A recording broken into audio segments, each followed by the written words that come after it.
Yak! Subject number 3, Kathleen. What is illegitimacy? Illegitimacy is pag yung parents mo hindi kasal na pinanganak ka or yun nga, pinanganak ka out of premarital sex. Are you illegitimate? Yes, I am legitimate. Since when did you know? Nalaman ko siya siguro mga 7 to 8 years old ako nung nagko-question na ako about my surname, bakit iba yung surname ko sa mga kapatid ko, ganon. How did you take it? Okay, wala lang naman, okay lang. Kasi kung iisipin mo, buo naman akong nilabas. Wala naman akong diferensya, di ba? May, ano ba yun? Ang diferensya ko sa mama. Wala naman akong diferensya, di ba? Tapos, pinanindigan naman ako ng both parents ko. So, wala. Normal lang. Does it affect you as an individual? Anong apekto na, ano ba?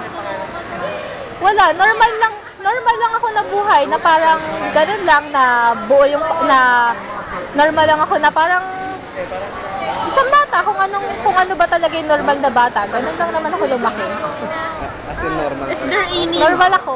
Is there any negative result in being an illegitimate child? Nalaman na niya. Negative result, so far wala naman ako nakikitang negative result kasi yun nga, I take it as a challenge na hindi porket illegitimate ako, kailangan ko na mag-emo punk, di ba?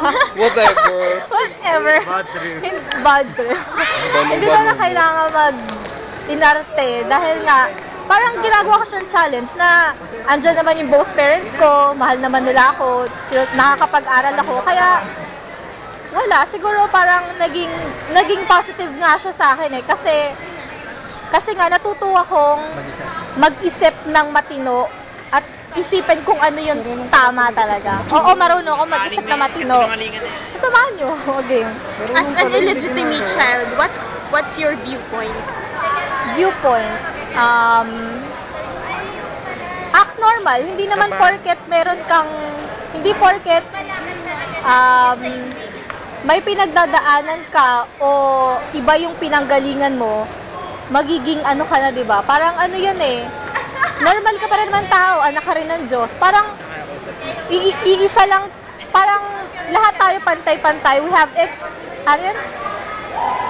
equal rights, di ba? We have equal rights, lahat tayo tao. So, I guess, ayun, wala naman kailangang ipag-inarte kung ano ka man ngayon. That's all. Yan. Thank you.